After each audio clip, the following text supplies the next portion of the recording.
Arunachala Shiva,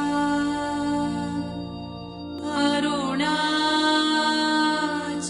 Shiva, Arunachala Shiva, Arunachala.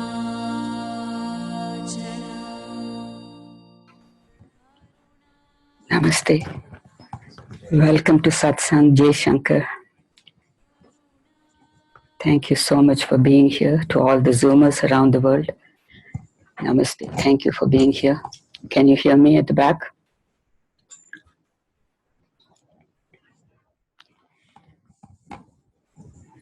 So we have a lot to cover today. Briefly though, because we have to review everything we've done for the whole year. It's the last satsang for the whole year, but there are so many new beautiful faces. So I'll go very fast, okay, with the first part of it, because all the folks who have been with me for a long time complain.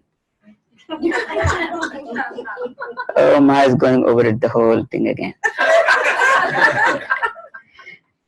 And a lot of you say, I'm so glad after 50th time I got it, you know. So it's good too, right?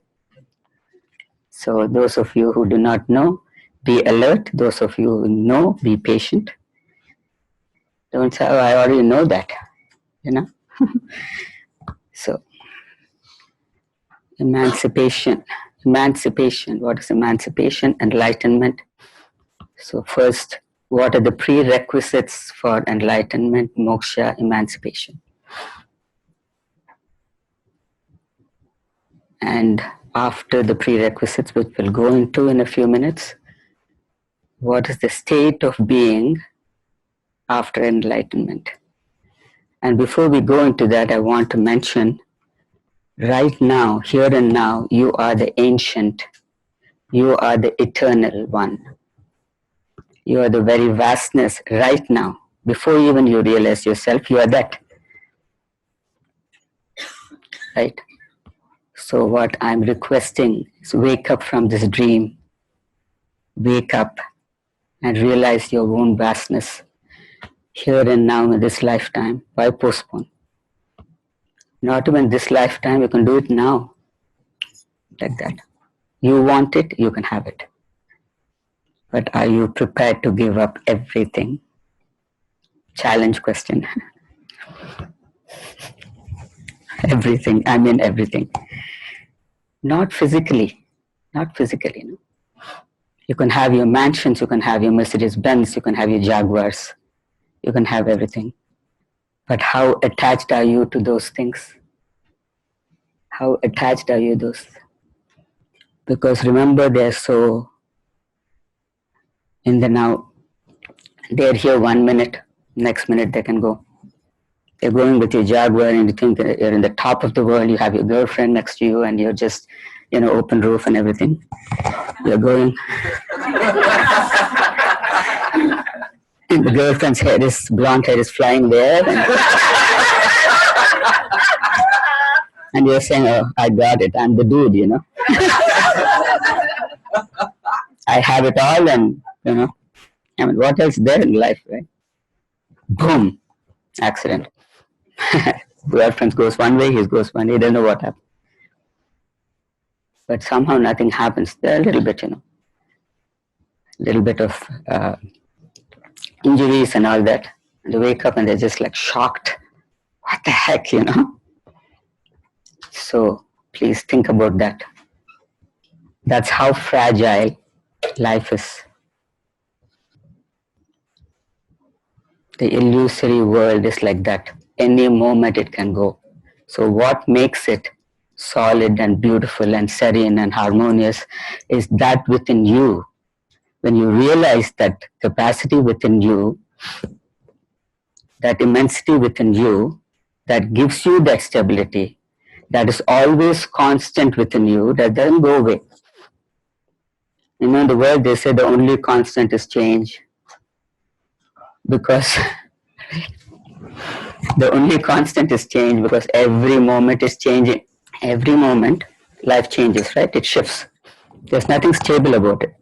So what we do is, in this state of being, what we do is, all the unstable things around the world that's happening in the Jagat, it's okay. It's okay because within you there's a stability that is unshakable reality and vastness within you. So that doesn't go away anytime. So the accident happens and everything, they get a shock and they realize, oh my God, this is not the life. There's something more to life, right? And that also universe makes it happen because to recognize, to make you realize, wake up, my children. So I'm requesting you, wake up from this beautiful dream, you know. Then you guys come and say, you know, Ma, I had this wonderful dream. Dream within a dream. How long are you going to keep dreaming? How long? So you need to wake up. So we'll look into that state of being, of awareness. Why they say ancient? I played a bhajan last time, that I am ancient. In the ancient I am. In the eternal I am. In creation I am. And I am also in destruction. That vastness is in everything, percolating everything, permeating everything at all times, every second. So if we can recognize that within ourselves, then the serenity, you become serenity. You become walking gods, you become the walking temples. Why not? You don't think you can achieve that? That is the only way, folks. That is the only way you can be in total freedom. Total freedom, no? You can be running your businesses, you can be running because you have to put food on the table, no? That's all okay. I'm not telling you to stop anything. You can keep on doing what you are doing, but notice within yourself, how attached am I? Are you lovingly unattached? Oh no, what is that word, Like I shared with you, I was telling a friend, we were having this long conversation and it was very boring for me because it's all about the Jagat and she was going blah, blah, blah. And I said, uh-huh. I just say, uh-huh. I get very bored because done that, been there, like why do you want to listen to another story? And then she says, oh, so what have you been up to? I said, oh, nothing much, just like that, little satsangs here and then. What do you mean satsang? So what is your concept of it? And I didn't want to go deep into it. I just said, oh, have you tried being lovingly unattached? Oh, no way. That's really difficult. So there ended the conversation, believe it or not. So most people are not willing to dive deep into that consciousness, which is only your reality. Sometimes it is said to you, so you have to grasp it, be alert, drink it up, take it home, contemplate on it, and keep on abhyasa, which is practice. Many of you have done the abhyasa now with me, even for a short time. You're writing me these beautiful emails and poems and all that, which I'll share in later on in the satsang. Shambhu Mahadev. As you can see, this is my Arunachala. Bhagavan is right there. Arunachala Shiva. Rivannamalai, southern India. It's the mountain, and our ashram is in the foothills of this mountain. So our hall, the beautiful meditation hall that we have built, is at the foothills of the mountain. Dear Arunachala, it's just not a mountain, it's Shiva himself. And the vibrations there are exquisite. Many of you are traveling with us to this time. So those of you who cannot make it this year, try to come next year because it is one of the most spectacular places on earth. It's supposed to be the center of the spiritual, center for spirituality in the world. Because a lot of people claim that, The truth of the matter is it's Arunachala and Arunachala alone. And Sedona also claims that I've been in Sedona. But there's a palpable energy in this place. So going back to the thing, prerequisites for emancipation. So Diego, you're really struggling. You want to come and sit in the front, put your chair maybe in the aisle. Because anybody's straining their necks, I begin to strain my neck when I see you like that. Like this.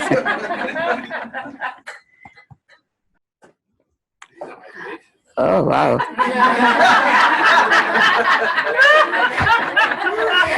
It's like some people you give an inch and they take a foot. You know?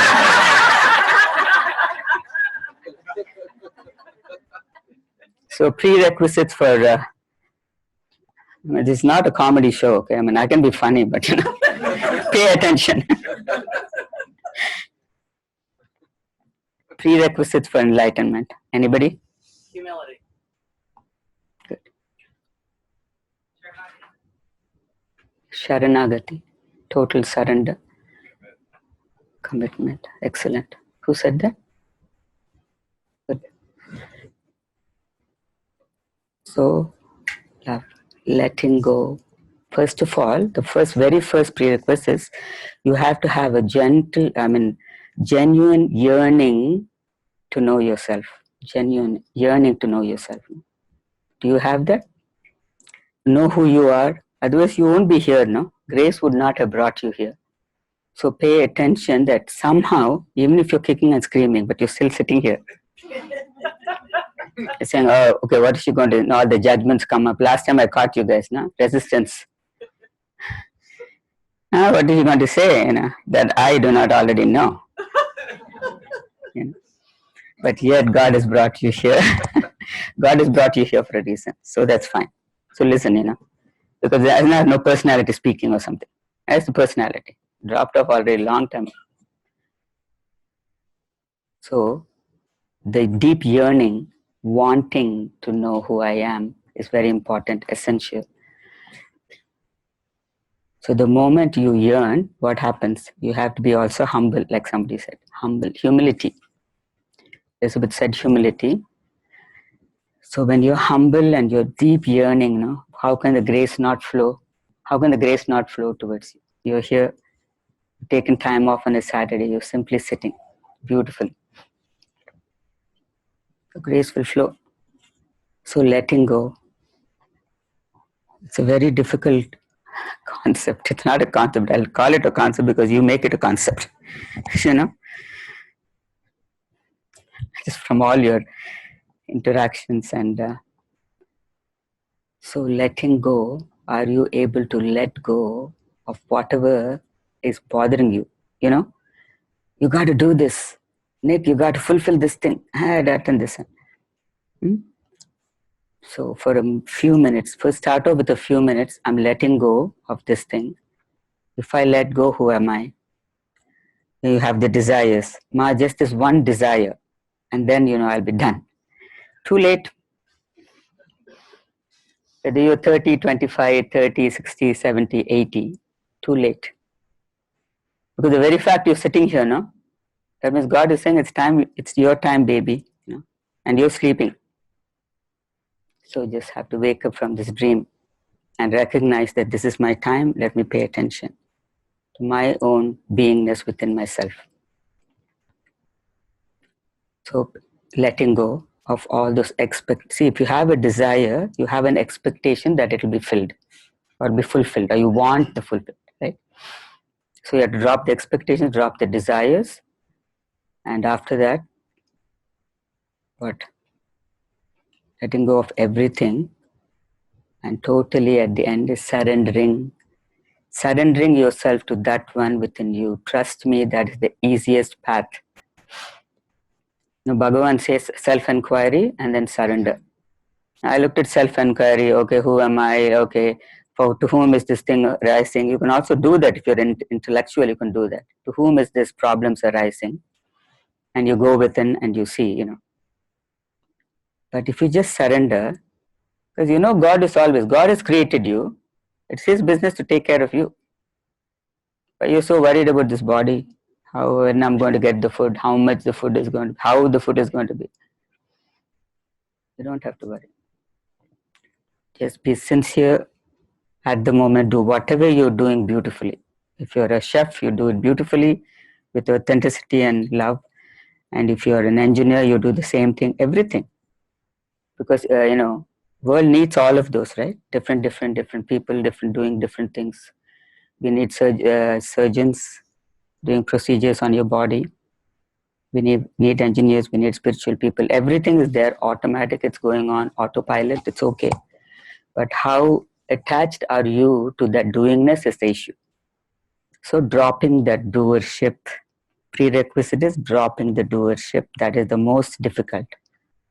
Because you have set up yourself as a doership because you have a name form and you have something that you have to do in this lifetime. So the doership is there. What my Swamiji said is, everybody has a role to play the role beautifully, but don't become the role. Don't become the role. No? If you become the role, what happens? What happens? Attachments, right? Lot of attachments. Ego comes up and say, you know what, you're not doing so good.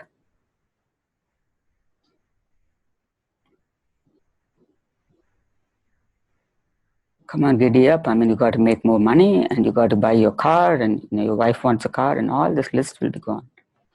But what I'm saying, if you just stay in the now, stay in the now, stay in the now. Because there is only the now. There is only the now which is important. Many people call and say, can you just read for me, Ma? I mean, what's going to happen to my future? Last person to be reading anything. Last person to be telling you what's going to happen. I know I'm okay now. I have a roof on my thing and I have food to eat and everything. And then why you are worried next day? Why you worried next moment what's going to happen? Because here in America, even the poorest of the poor, we have abundance. Okay? If you look at the other countries, they don't have anything. So anyway, so this is the prerequisites. And when you finish these prerequisites and there's no doership, there is no expectation, there is no desires, simply it does not. And so to do all of this, the most important prerequisite is meditation, meditation, meditation. Why meditation? Is because you're bringing yourself to that deep silence within you. That is the only time when you shut off the indriyas, meaning the five senses. Everything in the world is shut down for a few minutes and you're sitting, quietly. So whom are you sitting with? With yourself, with the divinity within you. And that is the only time you're giving a few minutes for God to say hello to you. The whole time you're busy doing something else, outside. All answers you want only from outside. What about you? Even a deaf person, a dumb person, a blind person has this vastness within himself or herself. No? If you see a blind person, he's very attuned to the hearing. If they're deaf, then they're very attuned to the sight. It's like very sharp, right? God takes care of that. Everything is in a beautiful balance, except we don't see it. We only see the lacks. So what I'm saying is this whole thing about enlightenment is moving from the limited to the unlimited. Limited and lack, right? Oh, I just have so many lacks, I don't have this, I don't have that, I don't have that. This lack. I'm saying, even if you don't have anything and you move into that immensity, you will not have any lack. At least you will not feel the lack. You may have lacks in the jagat, like you'll say, I don't have money, maybe I have just a little bit of food. What will I do tomorrow?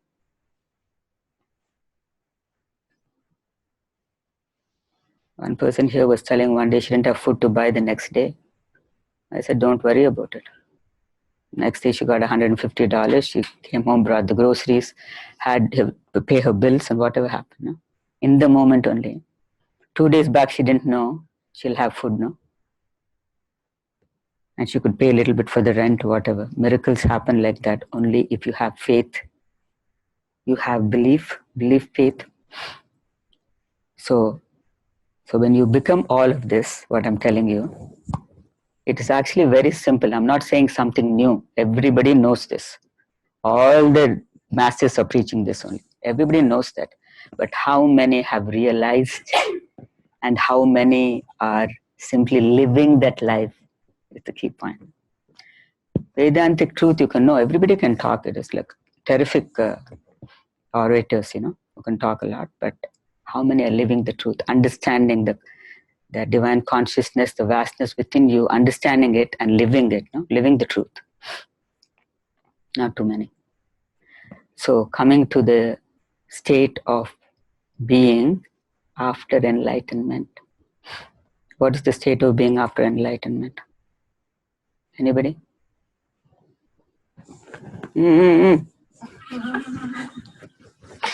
Why I should be talking all the time? All of you, umpteen people have come home. Freedom. Peace is good. Freedom. So what is grace? You're saying you're in the state of grace. What is grace? In the flow of the divine. They don't understand this. Okay. Well, you're totally emancipated. You're free. Very good. Very good. So all of that, no? Another way of answering that would be, before enlightenment, collect wood, chop wood. After enlightenment, collect wood, chop wood. Draw water, chop wood. That's what it is. Not collect wood and chop. Chop wood, draw water. After enlightenment, chop wood, draw water. So in other words, people are having this euphoric thought that after enlightenment, everything is a bed of roses. And I'm saying that it will be a bed of roses, but it'll also have thorns. And you go walk in the bed of, ouch. Okay, take it out and put it out. In what pizzazz, like what, like finesse, you take the thorn and just throw it out. It depends on you. Very good point, Ashwin. Thank you. So everybody thinks, oh, it's like this, so amazingly wonderful. And say, Ma, I'm still not getting the finances, You said grace is flowing, But who are you without finances also? Who are you? Are you that immensity, unshakable reality? Living in the moment without attachment to what's happening. The Zoomers will miss what you're saying. You have to get the mic. Living in the moment without attachment to what's happening in the moment. Very good. So living in the moment is the most beautiful things, folks. I'm telling you, trust me on this one. I've had very challenging 2 weeks. Or 2 months. I don't know. I lost touch. Life goes on, blah, blah, blah, like who cares? So, but in all of that mess around the Jagat, how about you inside? A knee is paining, that is paining, let's go to the doctors, something happening in India, something, people going crazy on me,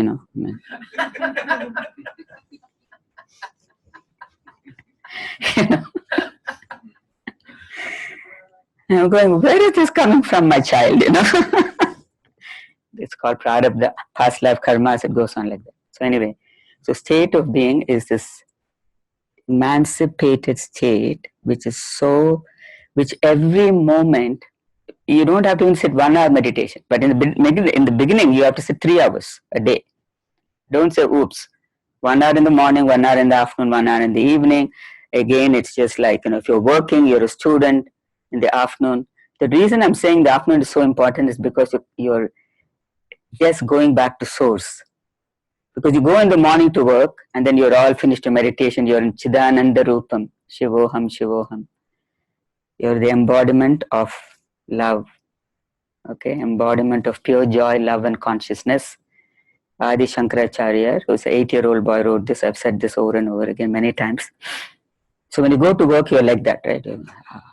And the boss is telling you, telling you, what the heck have you done? You say, okay, and he's saying, okay, this guy's on drugs, he's not even answering properly. But you finish everything and put it in a stable and you're all good. By afternoon, you're like, somebody else comes in, a lot of interactions at work, you're going, oh my God, what the heck am I doing here, So you get a break, take 15 minutes, I'm saying. 15 minutes, it takes the adult body to calm down and revitalize. 20 minutes is better, but I push the envelope. Whatever you can take, even 5 minutes, you will see the difference. The moment you have 5 minutes to close your eyes, you go deep within yourself, you're going to simply see the shift. Then you're huge again. You're that image, you stepped into your limitlessness, unlimited self, no? First of all, do you have the courage to step into your vastness? I challenge you today. You don't have the courage to step into your own vastness. That's why you're struggling in life. No, you're struggling in life because you're saying it's, oh, it's too difficult, or I don't know what's going to happen. I don't just have the belief that you are that vast. So going back, you are that ancient, eternal. So wake up from this dream. That is my simple message today. The whole year we've been talking about that. And how you come to that emancipated state is meditation, meditation, meditation. And you're in the state of meditation now. You're so beautiful inside. And once you are in that state for several months, years, whatever, even 2 minutes, if you close your eyes, you're going to be in that. You're going to experience that vastness.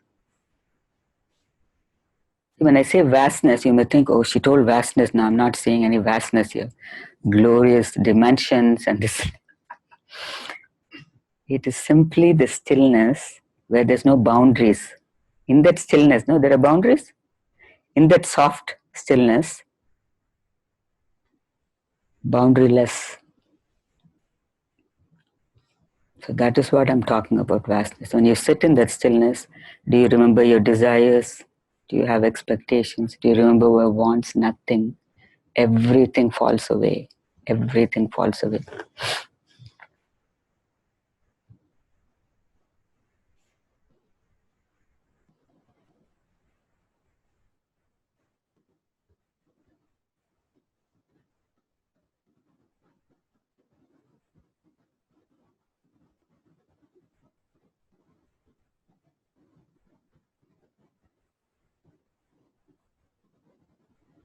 So tune into that silence. It's here and now. No?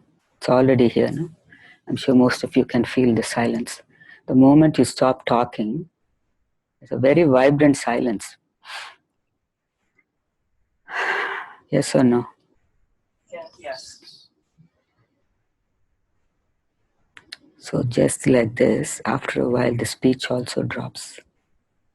You will see when you're in your path, you'll see that no necessity for you to keep on jabbering. Not necessary for you to convince others to come home or something.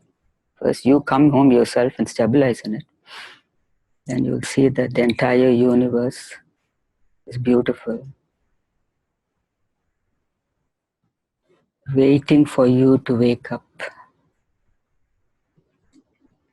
Because you're also an avatar, no? You don't think you're an avatar. What is an avatar?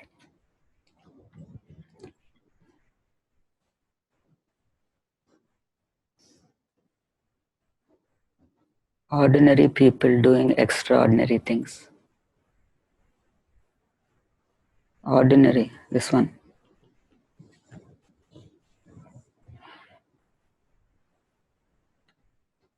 Why I even do this is because if I can do it, you can do it. Anybody can do it. Against all odds, no? If I can do it, you can do it. Don't be excused. Don't give me any excuses.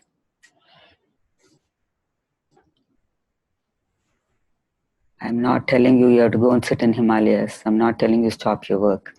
I'm just saying in all of your work, make this your first priority. Once you make it your first priority, you just see how grace will flow. It'll give you the thing, it'll absolutely make it work.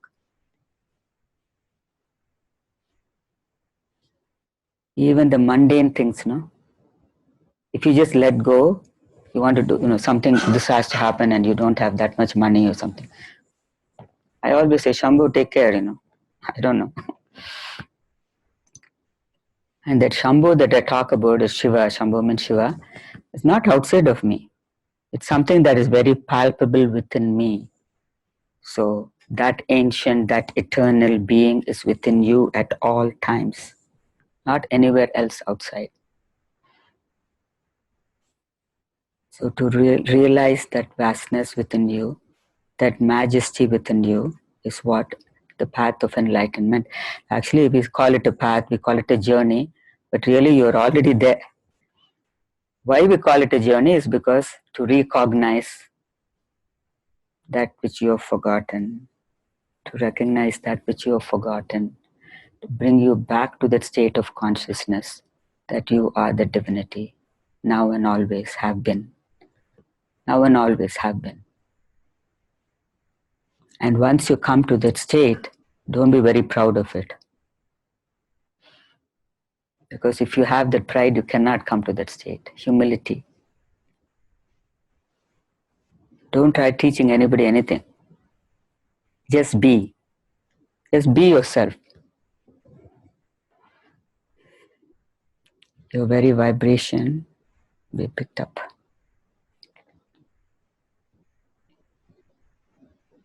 Do you have to do anything? Just be.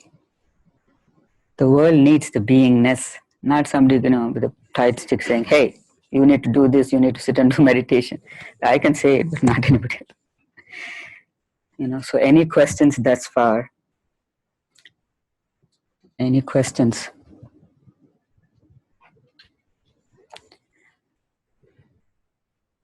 Anybody? Somebody raised a question sometime back.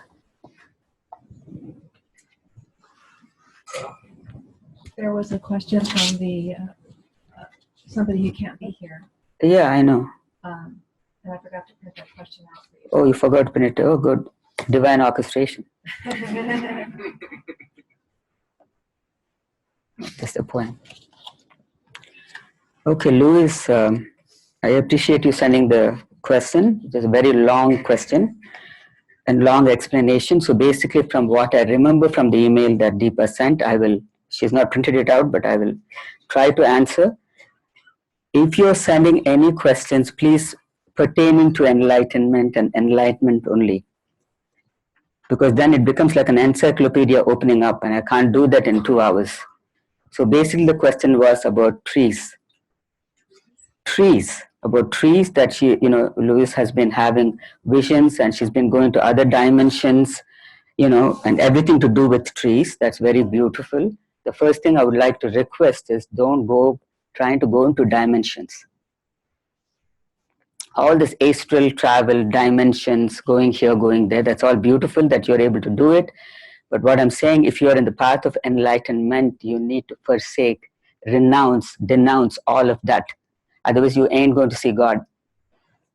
Because what will happen is you'll be wanting, now you asked me a lot of questions, I'm talking to Louis, you asked me a lot of questions pertaining to that, the Kalpavraksha tree, which is the wish-fulfilling tree, and what it is and all that. We don't need to. Let's just take for simple reason what a tree gives to the humanity, right? A tree is all giving, unconditionally gives of itself every moment. So take a tree with a fruit, like mango tree or whatever. It's giving of itself of shelter first for everybody, birds, travelers going by, they're very hot in India, they sit under the tree and cool off a little bit, everything. It gives itself, and then the birds, build the nest. Everything, you all know about how important a tree is. It's like the entire tree is just giving itself, and then the fruits are there when it's ripe season, mangoes are ripe. The monkeys come, they're very naughty. In our orchard, we have lots of monkeys and lots of, like 21 varieties of mangoes. They all come and eat, they take and eat, and it's not very sweet. They throw it, they say, tutu, they're very naughty. And the squirrels come and eat just a little bit, pick, and then they waste it. The tree is not, complaining or anything like that. The owners complain. So my father says, these monkeys are very naughty. Why don't you do something about the monkeys? Can't do anything. So the tree is giving away everything. The tree is beautiful. It's got it gives the shade, everything. You all know this from kindergarten. So just be simple about understanding a tree that way, which I know, Louis, you already know a lot about trees because you've gone to this dimension. But I really don't want to waste too much time on that because everybody knows what the tree is. But the one important thing is the tree is rooted in strength, rooted in the divine Mother Earth's beingness, and it's rooted in strength. Okay? So when you see a banyan tree, it's so strong, no, and it lives for so many years and gives shelter and it gives everything. So that is all I would like to talk about trees, because not anything more than that. Because going into Kalpavraksha and everything will just go on, and it's all just information. Here we are coming and zoning into on one thing and one thing only alone, and it's enlightenment. So there's no entertainment here. If you ask for me and you want that kind of a satsang, you have to go somewhere else. So a couple of readings that I picked today, which is just beautiful. Any questions before I do that? I have a question. Sure. The doer, right? The doer is the one that wants to be enlightened. It's the doer within me that is, oh, I want this enlightenment. So when you say it's necessary to drop the doer, it's to drop the need of enlightenment. No, see, the doer, the only thing I allow you, the one desire I allow in this class is enlightenment. Okay? So actually when you're going for enlightenment and you're in that earnest state that I want to know who I am, there really is not a doer. Because that's the only thing which you are giving up. Because when you even have that earnestness, right?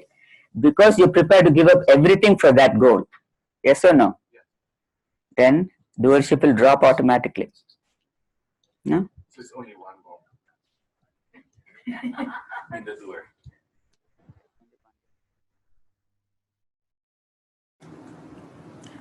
When I say drop the doership, is everything in the jagat.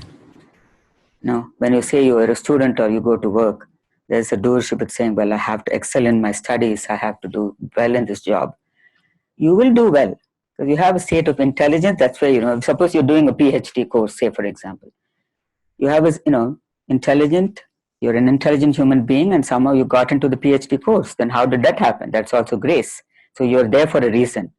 So that's what preordination is. You just follow everything. So people ask me, like, if everything is preordained, Ma, then why do I have to do anything for enlightenment? Well, aren't you here? Got your butt kicked here on a Saturday afternoon. Why? Right? So that subtlety you have to pick up. That alertness, you have to be so alert in that subtlety. And you pick up and you say, okay, just pay a little attention in the beginning. What I'm saying in the beginning, just simply believe what this one is saying. Just like kindergarten, you believe the teacher, that when you learn your alphabet, you'll know words, and then you'll know what that word means. Then you can go to the dictionary and you can read yourself. My 9-year-old granddaughter reads like I cannot even imagine how well she reads. She's like a little professor, My daughter is a professor, and then that day I said, my God, you sound like your mom. She says, well, Ma, she says, Amama means grandmother. She says, well, Amama, like I'm the daughter of a professor, She just makes all those eyes and everything. So, oh my God, at 9 you feel like that, what would you be at 16, So that doership, just simply drop it. And you simply, every time there is a doership which comes up, just simply witness. The entire thing in your life, just keep witnessing. If somebody is kicking you up to the curb, witness that also. They're trying to kick you to the curb, but you're not being kicked really. Deep down within you, you're okay. So that is what. So you're playing the role beautifully, but you're not becoming the role. Sometimes even in enlightenment, yes, you want it so badly, right? But then you have to step back and simply watch yourself. Diego, what do you want? Okay. So what did you do today? Did you do your meditation? The higher self asking. The form.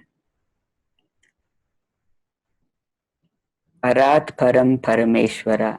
Beyond Parameshwara. Beyond the gods in form. You are that beyond. Parabrahman. So when you go to the formless state only, you will realize what I'm talking about. Everything forms, everything drops. And yet there is a palpable reality pulsating in every cell of your being. What is that? Can you feel that pulsation? Every cell of your being. What is that? No? Is it coming from outside? It can never come from outside. You get nothing from outside, folks. You do not get anything from outside. It is only your fullness within.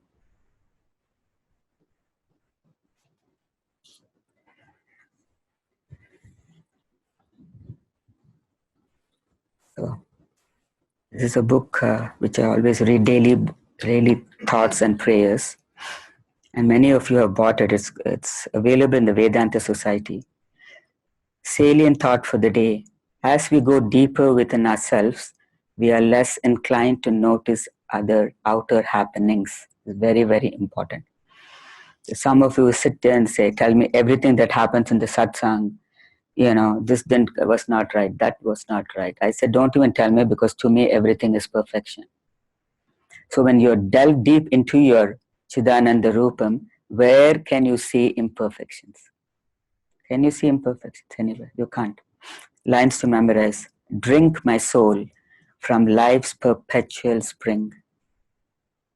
Drink my soul from life's perpetual spring, where eternity flows in rhythmic current, where finite and infinite play in unison their game of harmony. So profound, no? So finite and infinite, both are only one, because in the self all is inclusive. That's what Ramana says, in the self all is inclusive. Good, bad, ugly, the pimp down the road, Queen Elizabeth, your measly self, yourself with all the lacks, also God says it's okay. I love you. Does God ever say I don't love you? Does God ever say I don't accept you? What I'm saying is, when you come to that state of living, then you accept everybody, because there is no other than yourself. You're sitting maybe in this outfit, that outfit. You're all myself only. You are me and I am you. The moment you believe that, you just see the oneness in the whole world. You see that self is only one. Because everybody in this room, I have no problem connecting. I have this person I don't like, that person I don't like. This is my special student, that's my special. No, they're all special. You're all special. Whether you walked into the satsang today, or you walked yesterday, or you walked 3 years back, all same.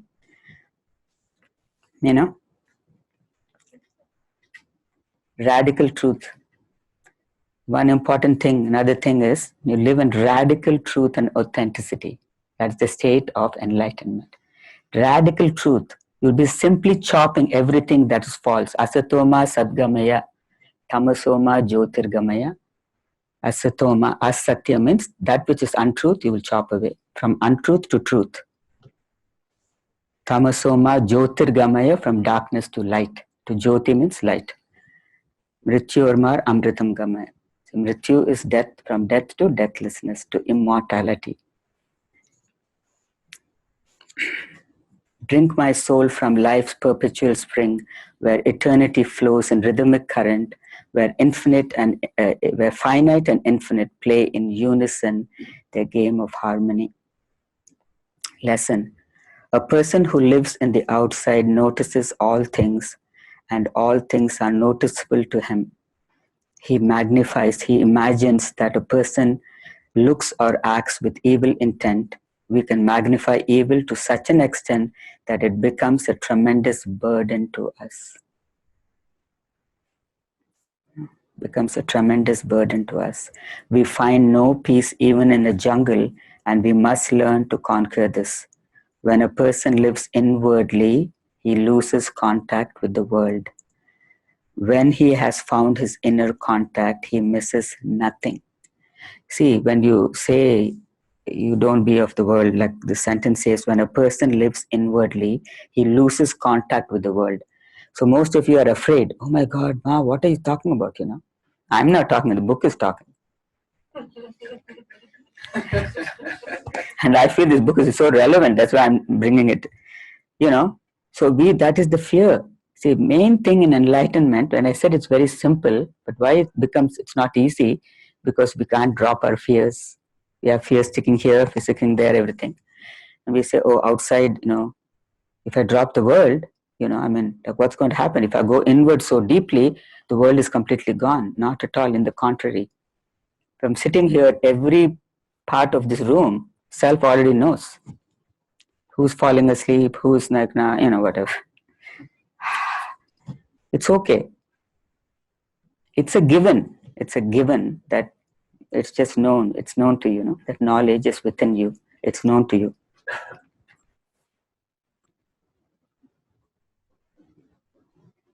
Prayer. May I never go outward for my help and protection, but may I always live close to that inner spirit who dwells in my heart. May I find freedom through surrender and gain peace through deeper trust. So this deeper trust is what I'm talking about. Because somebody says like, okay, you want me to trust a metaphysical thing which I have not seen. Who's God? Who's God? You're telling me to trust something which I have not seen. I don't know who God is,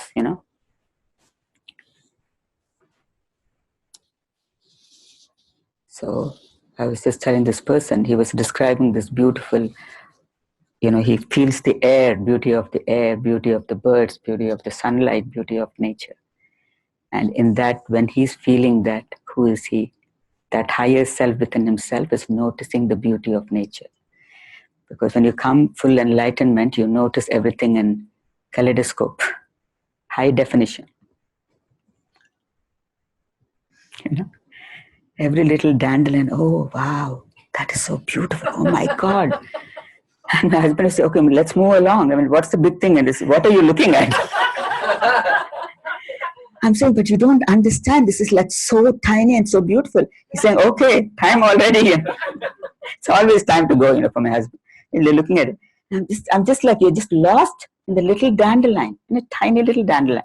Why? Because the perfection in the dandelion, it's got this little pollen, it's got this 5 or 6 little yellow leaves, petals, which are just perfection. Just look at the magnifying, because I'm an artist, and I love flowers. So look at the magnifying glass, it's just in perfection. How does that all happen? There is a creator behind now. How can you not see God in all of his creation? Ashtamurtis. Yes. You surrender to the moment. When that happens, you surrender. That's a beautiful word. You surrender to the moment. You recognize. Can you repeat that for the Zoomers? I don't think I can. You surrendered to the moment. That was a beautiful way to put your feelings out there. Just surrender. It's a beautiful word. Yes. Not fighting, struggling. Yes. Surrender with grace and love. Beautiful. Beautiful. Thank you. She got it. I'm going to read some more things, but this is what it is. Simply like that. You may be sleeping for a long, many, many years, and suddenly word surrender comes. So something, it's like magic, right? Because why? Again, grace. Grace is flowing because you're alert and you're completely open to it, and boom, in 1 second you're able to. And the moment you understand surrender, you're finished. You cannot fight with anything. You cannot fight with anything.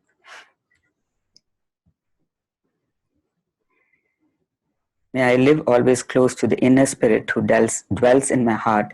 May I find freedom through surrender and gain peace through deeper trust. May my strength and happiness rest wholly in the infinite presence dwelling in my heart. Infinite presence dwelling in my heart. So contemplate on that. This is all heavy duty reading. But I want to read a poem that my dear beloved son has written. Not my biological son, but my spiritual son who's sitting here. If I may say, his name is Sherwin, sitting there. And when I read this, I was just in tears, could not stop my tears. How can I find someone so special among so many people on this planet? Because why I'm reading this is because, to show you the majesty and awareness of the person who wrote this. and also to let you know that you come here, that grace has brought you here. And there's a reason why grace has brought you here. So just simply pay little attention. If you pay more attention, you'll get more. How can I find someone so special among so many people on this planet? Maybe it was faith, maybe I was ready. No? Not knowing of Sharada Ma, I was drawn to her. Not knowing meaning of her name, I experienced it in my heart. Her message is simple. What is more important than knowing yourself? Her message is simple. What is more important than knowing yourself? Realize your own vastness. Let go and trust. She loves you like a caring mother. She questions you like a loving teacher. She laughs with you like a friend. She listens to you like a caring sister. She purifies you like a hot lava.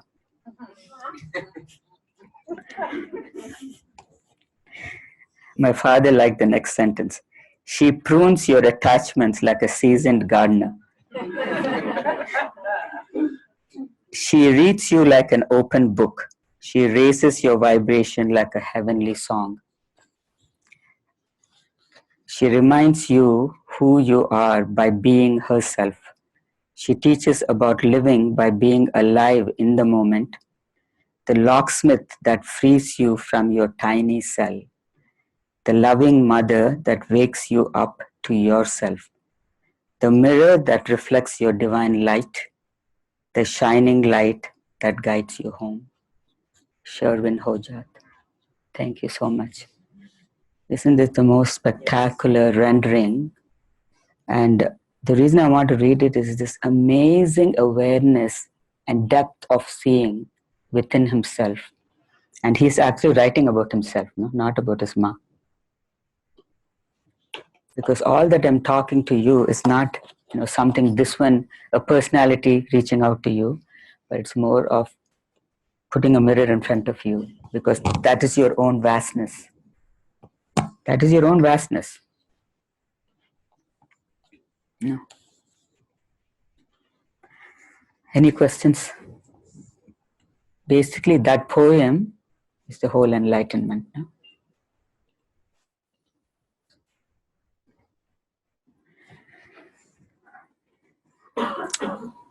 True love is heaven revealed in the soul. True love is heaven revealed in the soul. It is light and truth. It is infallible. It has no errors, for all errors are want of love.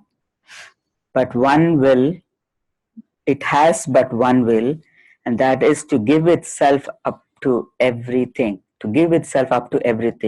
and overcome all evil with good. This is my Swamiji's book. He's written many Sanskrit books and everything, but these are small, literally perfections, in English. So I always bring the English books. Dew drops do not hang in midair or flow on the barren ground.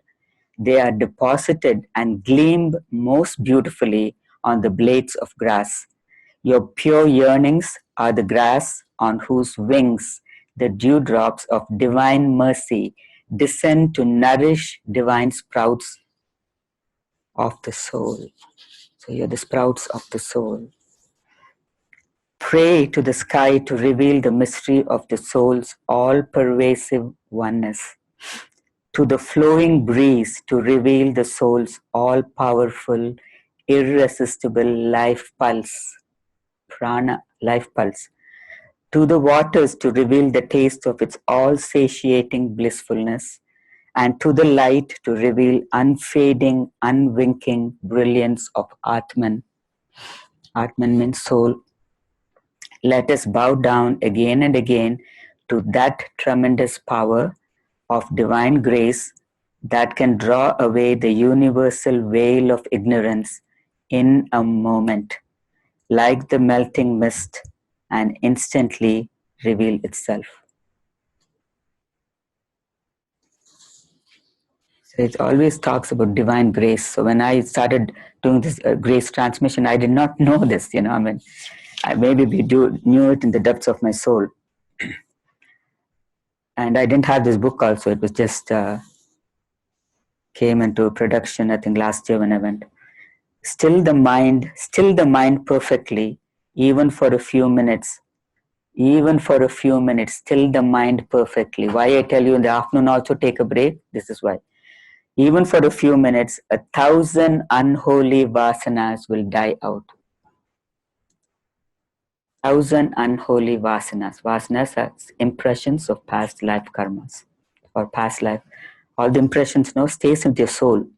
It keeps on layers after layers after layers.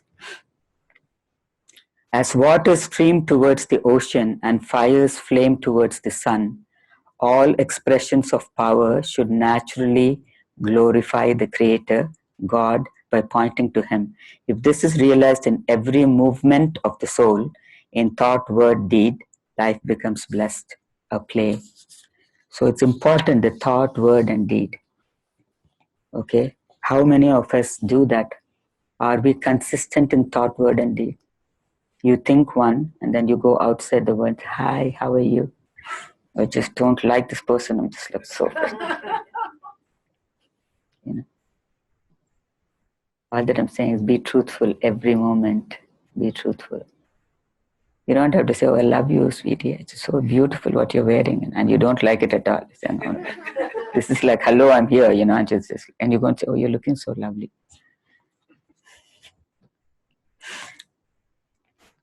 Know that God's love and grace flow towards one who's sitting in meditation, whether he feels them or not. Who's sitting in meditation, whether he feels them or not. The eye must find a mirror to see its own color, and the finger to touch its own tip. Even so, I know you allow me to live life after life, only that I may come face to face with myself, that I may touch you, the self of myself. The self of myself. One should try to create islands of pure consciousness amidst a sea of worldly considerations. Very important, pay attention. When the islands are gradually connected one by one by regular practice of divine remembrance, which is meditation, then the freedom and fullness of the egoless state can be felt. It is then that one begins to taste the real joy of life. Because there's no ego. Egoless state only is the joy of life. That is the emancipated state. Because otherwise what you're doing is you're being hijacked by the ego. You've been hijacked by the ego all the time, sabotaged by the ego, and you have no clue that is happening. You just allow it to happen, and then you are miserable, and then say, I had a miserable day, Ma, you just don't understand. You just don't understand, I really had a bad day. I said, yeah, you don't understand. I had 2 months of bad time, but I'm still here. I'm still here dragging my knee and whatever. This one is very beautiful. If what the Guru speaks, the Mahavakya, is the essence of all scriptures, then what makes the mind capable of grasping the truth is the essence of all sadhana. Means practice. Sadhana means practice. You must understand both. Behind the Master's word is not thought but realization. A still sea of light that bursts forth as soon as the shutters of His grace open at the touch of His will. May this soul be illumined. That's all it takes actually. May the soul be illumined. A process of spiritual transmission converts this palpable deluge into a steady stream of understanding, pouring into the listening, adoring heart, and finally causes the sea of light to be realized, recondensed there in utter stillness. Again, it comes back to stillness only. Thank you for listening. Any questions? Looks like you're all very profoundly spiritual. No questions?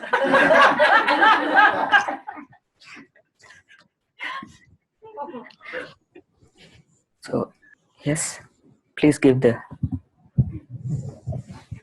So Tiffany is saying, poor Ma, she needs a question, so I'll ask. So it's a question. So the holidays are coming, and I think it's Ram Dass that says, if you think you're enlightened, go spend a week with your family. So any tips, suggestions? I know we're supposed to witness and meditate, but I think it's something that we all struggle with. So what is your struggles? Sometimes you go home and you're with, family. Sometimes it can bring up or trigger. That is the key thing. Tell me something like that. Something juicy that I can chew. Boring fast, what shall we do, Ma? The thing I can't tell you. You have to tell me what are your challenges, then I'll tell you the answers, right? So you're just wondering, okay, somebody just, pushes your buttons or something. Okay, so what? You get your buttons pushed. You're carrying that button pusher on there, saying, oh, push my buttons, This somebody told me long time ago when I used to get my buttons pushed, okay? They say, okay, you carry that thing? I say, oh yeah, I do, So it's like that. Like I was reading, whatever the external, suppose you go inward, whatever the external is dishing at you will not bother you. If you are Tiffany Gale and then you're going there as Tiffany Gale, as like this personality, then you're going to be bothered because that Tiffany Gale has an ego, and that ego will come and try to smash you. Oh, you're in the spiritual path? Haha, let me see. I know how to get you, because it knows that. It's been with you for so many years. It knows, and trample her like no time, no problem. Well, for me, recently I spent some time with my mom, and I just With what? You have to say loudly. Zoomers will miss the. So I've recently spent time, and I can see personally the shift when I stay in practice and I'm committed to it, and to just be and witness, and it was just, I feel grateful to have had a better, deeper experience with her being here. Very and good. Sticking with it. Very good. So it does, for me, I feel a difference. But I know I still get triggered, right. For sure. So what I'm saying is, if there is only one self and all is only you, okay, so that person which triggers you is coming, the mirror is being showed for a reason. You're still being triggered. So every obstacle that comes in front of you is for you to shape up or ship out, But God doesn't say that, ship out of there, that He doesn't say that. He gives, okay, she's not like, okay, not getting it, okay, let me send another mirror, keep sending the mirrors. And some people have the same situation, kind of, similar situation all the time. Whichever city I travel to, get the same freaking situation because you haven't learned from it. So that's what I'm saying. So what does learning from it mean? That means not giving it so much oomph, not allowing your ego to take you for a nice hijack or sabotage you. Just say, oh, it is this awareness that in the poem showed, that awareness is knowing that right now awareness is present in all of you. There's no doubt. Anybody has any doubts about awareness not presenting in yourself? At all times it is there, no? Awareness is present. So that awareness will tell you, if you just tune in 1 second, it will tell you how to behave, how to let go. Because anything that does not serve you has to be dropped.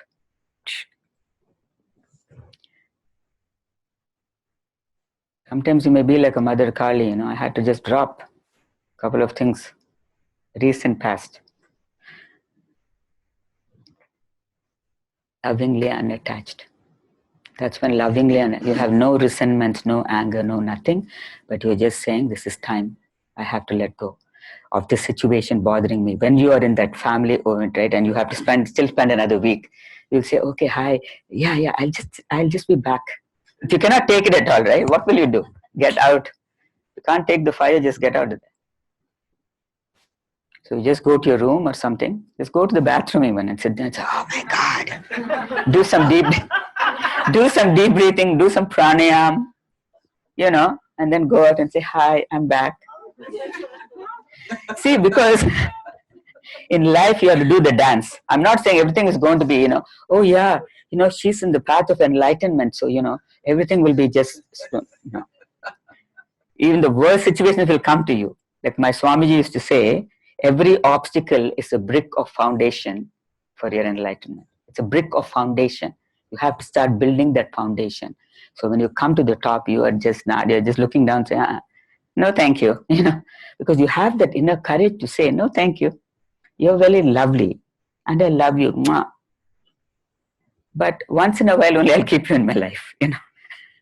Once in a while I'll meet you for holidays and all that. But again, going back to the depth of that, your mother and father, whatever. Mata, Pita, Guru, Devam. Mother who's brought you to this earth is the first Guru. Mata, Pita. So mother, father comes first, then only Guru, then only Devam. Devam means God. God comes only last. In other words, the preference. So because one who brought you, carried you for 9 months, brought you. Now she's a little bit dilapidated. She cannot walk. She's in the wheelchair. She's had heart problem. Whatever it is, you have to be patient. And the youngsters who are not quite where you are, you have to think, I was also there one time. Oh yeah, God, she's like so terrible. I was also there one time. I mean, sometimes, like I've dealt with somebody like, I was also there one time, and I was also there one time. I was also there one time after a shit. I mean, I can do that, but you don't do that to your family members. So after a while, chop head. Because that person needs to be chopped. How else is she going to come alive and see her own magnificence, right? I have to do that sometimes. Sorry. So, yes, please give the... It's like you can choose your friends, but not your family. So Yes. put everything in perspective and Beautiful. give them the grace to. Beautiful, beautiful. They didn't choose either. Beautiful. You can choose your friends, but you can't choose your family, is what she said. That's really true. Your family, but whatever it is, when you fall back, your family is there. It's like a family supporting you in whatever you're doing. Sometimes they may not support, but it's okay. They're still your family. And you can't be a prophet in your own village. Holy Christ, do I know that?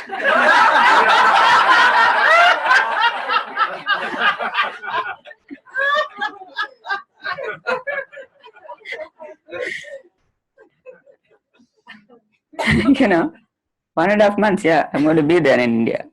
I love you. Everybody's so wonderful. I mean, absolutely spectacular.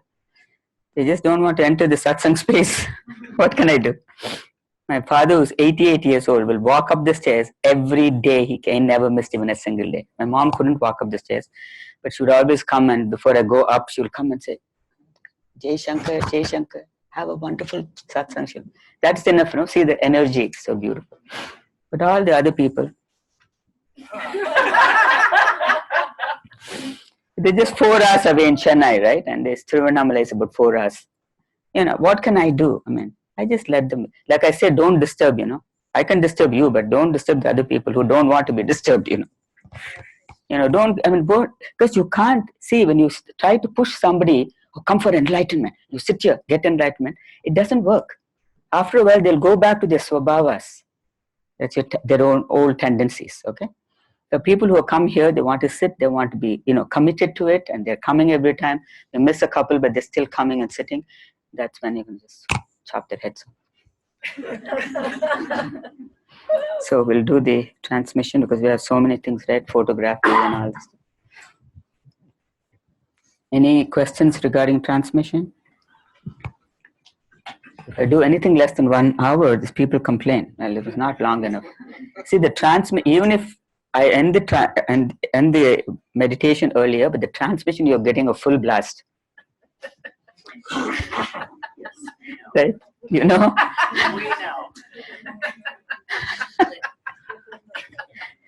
If they do 40 minutes or 35 minutes, you're getting the blast, so don't worry about it.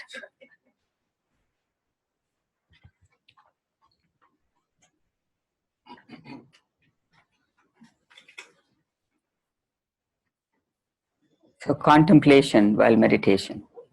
Anybody whom you have like an feeling that that person did something horrible to you, don't keep it in your heart. Let it flow and let it go off, because it's not good for you. Doesn't matter what they're doing, it's not good for you to keep that resentment and anger within yourself. Just let it go. Bless them, send them love, love, love, because they are also you. No, they're also you. So send them love, serenity, blessings from your heart, and let them go. Somebody can reduce the light. That's as low as it'll go. Oh, that's the lowest. Okay. You already had it in low. Why? I don't know if the Zoomers will find the video. Video was okay, Samvit? Taking a deep breath, inhaling light, peace, love, and exhale, dropping everything that does not serve you.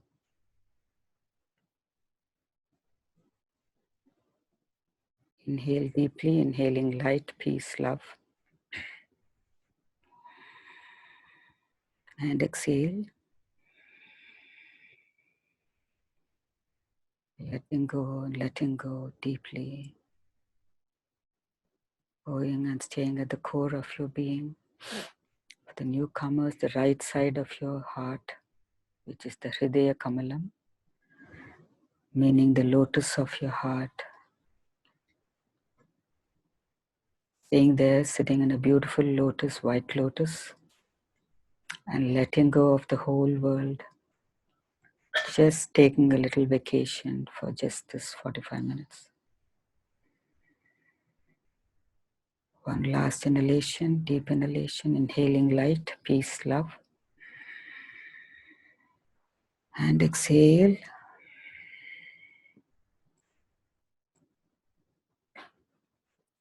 Totally relaxed, relaxing your shoulders.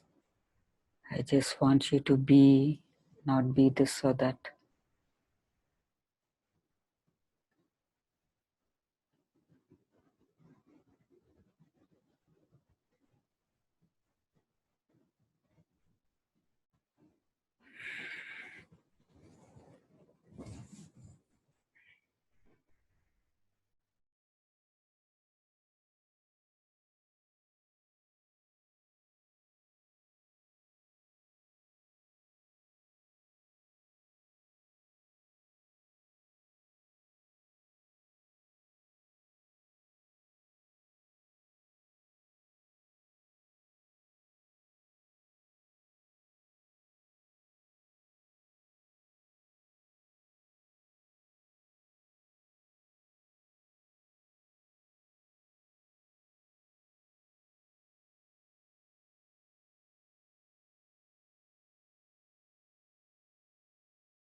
Inhaling light, peace, love, and exhale, releasing and dropping everything that came up to be released. Letting go completely.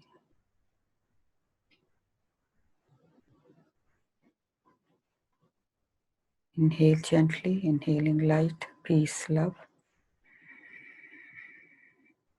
and exhale, releasing even further, continuing to be in your core, even then we're going to come out.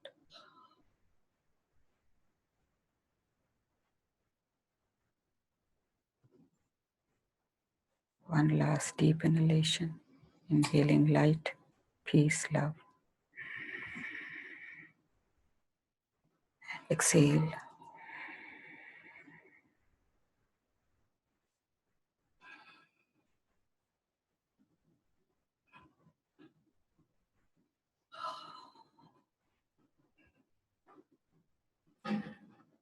Dropping all the heavy burdens that has come up to be dropped.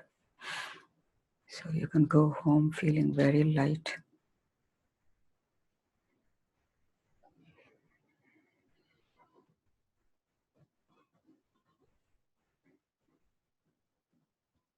Slowly open your eyes when you're ready.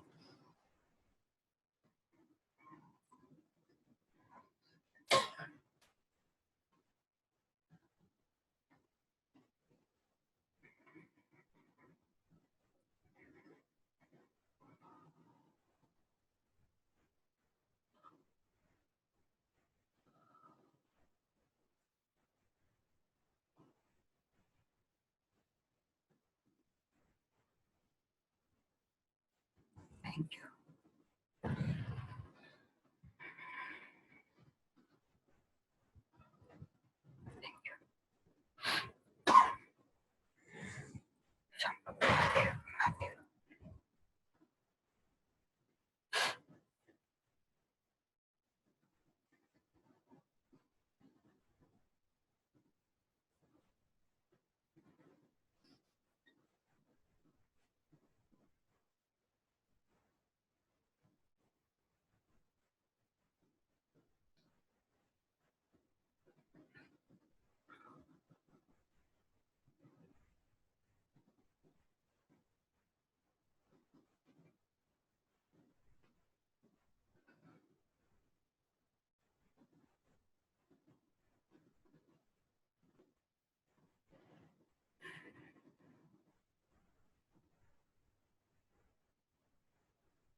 No clue why you're laughing.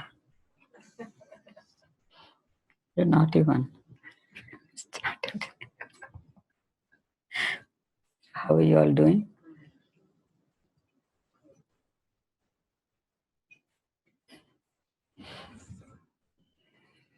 Better, worse, nothing. What?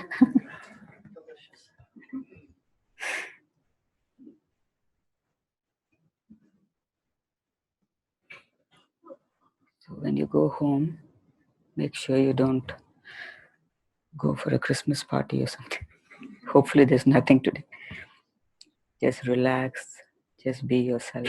Drink a lot of water. Hydrate, hydrate, hydrate. Because you'll be using the restroom a lot.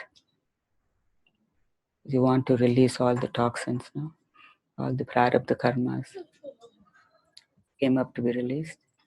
If you don't drink enough water, you're going to feel a little feverish. So you've been cleansed deeply at cellular level to facilitate enlightenment. That's just a byproduct of this transmission.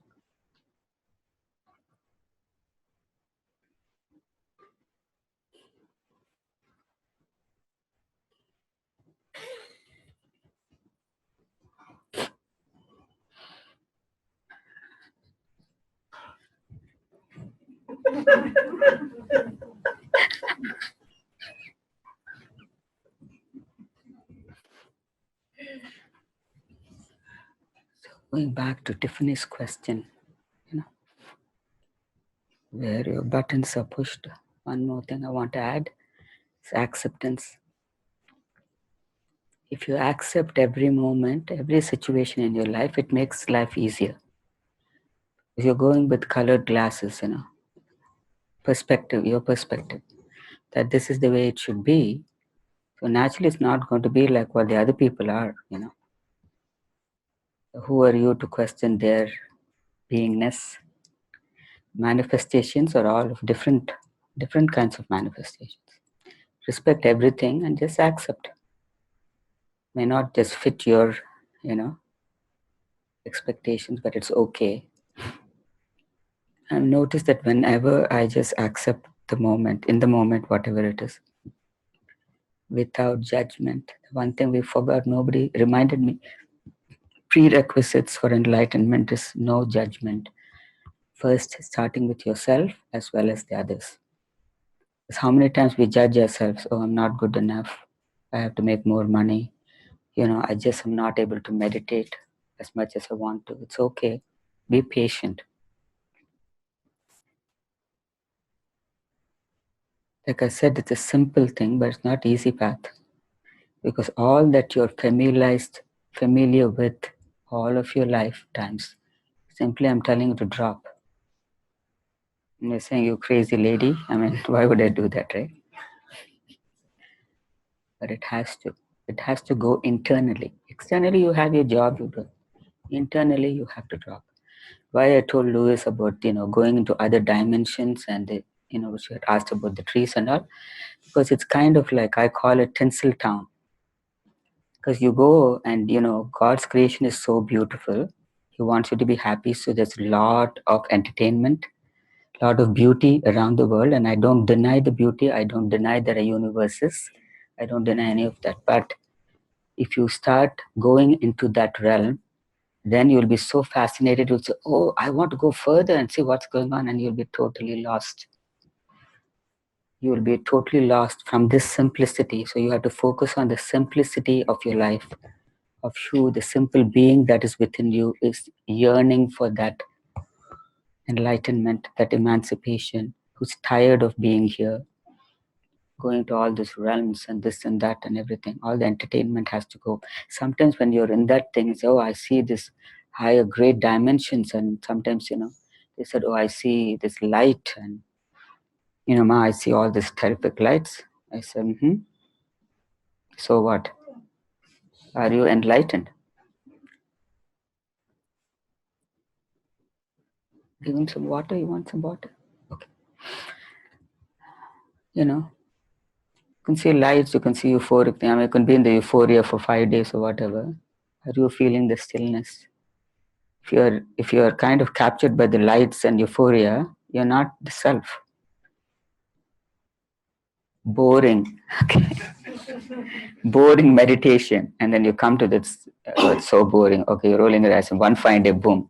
You come to the deep stillness and you're saying, wow, what the heck is this? You're just completely gone. You're forgetting your form, your name, everything around you simply collapses. That is enlightenment. In that collapsing also you're okay. In that collapsing also you're okay, because all of that which you thought it was important in your life has simply dropped, vanished into thin air. And yet you are. Did you vanish? Everything around you vanished. Did you vanish? Or much more the vastness, because you don't care for all of those frills, euphoria and lights and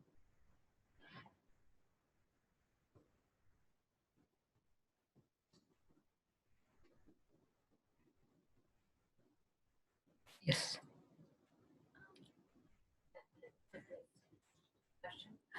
You have to turn it on. It's such a great question, really, because it brought up a lot of different teachings, and one that I thought of is when you talk so much about positionality. And I've noticed when I'm with family or those kinds of things getting triggered, when I just reflect back, what positionality am I standing in that got triggered? Either the victim, poor me, or oh, I'm the great teacher and I need to teach these lower beings, all these, we all do that, So, and you see the position, that what I see, the positionality, I can step out of it, and then I'm in that peace. Then only then is the peace. Yes. Beautiful. Beautiful. That is the awareness. You forgot also about the positionalities. This one of the prerequisites, the positionality. You have to drop your positionality of who you are, your form, your name, your titles. Everything has to be dropped within only, You still have to go to your thing. You're the executive officer in your thing, and you can't just go and say, I'm the self, I'm nobody. Because they'll all say, oh, we can take the day off. You just go and then put your seal there and you sit there in your chair and say, yeah, what's up, guys? And you kick butt, that's your job. But inwardly, you are this humble, beautiful, innocent, lovely being that is just doing the job, that's all. But not playing the role, but not becoming the role. So anytime you have a positionality that is affecting your growth, then you have to drop it. It can be any kind of positionality. Keep witnessing, because all that will come up now, because your vision just completely cleansed. So all that is going to come up to be released. So we'll be looking at, one time we talked about skeletons in the closet, and somebody was saying that, Carrie, oh my God, I didn't know I had so many skeletons. I just see, right? Oh my God, I've not been a good boy, No judgments. It's okay. No, but I'm saying so please do the practices well, The satsangs are not available for you for the next month. Do the practices. What is the practice? Main thing is meditation. Even if you're a beginner meditation, just starting up, just keep at it. Even if it's 15 minutes, even if it's 10 minutes, start baby steps and then you'll keep going. So that's the main thing. Any questions before I leave, before we end the session today? Any questions at all? And you don't have to feel shy. Any questions is absolutely no problem. And one more thing which came up during my meditation, when we come back in February, would you guys just like a chanting in the beginning, like we didn't do the full chanting thing, and go into meditation? Can you sit for 2 hours? Instead of going blah, blah, blah, you all know already the blah, blahs. We can really vacuum that silence. Because the first hour will be just the transmission, and the next hour will be just integrating what you received. How many of you would like the total silence? Put up your hands. Okay. There's only a couple, okay, new ones who want.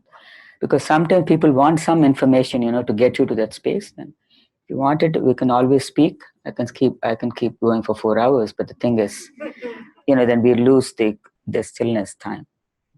We can start and say a few words and then do it. So I'm glad that most of you like it. It's a question of sitting quietly for 2 hours. I can sit for 4, but you guys start doing this, and then all this noises. Then I have to bring you out. No? Who cannot sit for 2 hours? Put up your hands. 2 naughty ones, huh? That's okay. Yeah. All the honest, beautiful souls, when I say naughty, that's like a big, compliment. I like my naughty ones, So we'll do the last ending chant.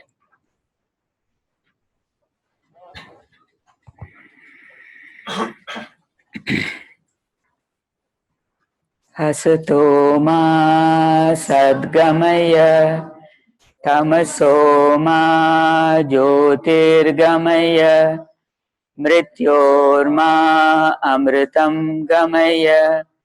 Om Shanti Shanti Shanti. Om Sahana Vavatu Sahanau Bhunartu Sahaviryam Karavavahe Tejasvinavatitramastu ma vidvishavahe. Om Shanti Shanti Shanti. Om Purnamadaha Purnamidam Purnat Purnamudachyate Purnasya Purnamadaya Purnameva Vasishyate. Om Shanti Shanti Shanti. Shambho Mahadev. Thank you for coming. Namaste, Jai Shankar, and come back. Thank you to the Zoomers. A lot of you I'll be seeing in India. It's very kind of you to come and join us. Spectacular Arunachala. Thank you so much. Jai Shankar.